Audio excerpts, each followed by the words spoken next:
How to see who blocked you on Facebook. So first is you have to go to your Facebook application here, and then it will lead you to your home page. Now the next thing that you want to do is to actually go to your profile and just go to your friends, and then you could search for that specific friend.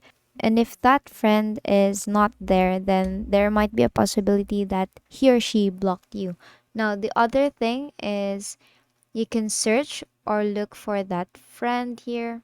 Now, if you try to search for that person and there is no information, or there you can't see that person, then that is actually one of the signs that that person blocked you. So the other way to confirm it is you can use other account, or you can ask for another account and then just search for that specific person or that person that you think that blocked you. Now, if that account could search that person, then there is a possibility that that specific person actually blocked you.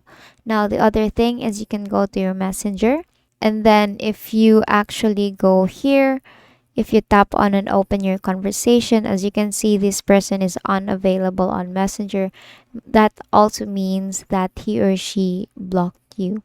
And if it doesn't work, make sure to check if you have updated your Facebook application. And that is all for today. If this video helped you, please give us some thumbs up and subscribe to our YouTube channel for more tutorials. Thank you for watching.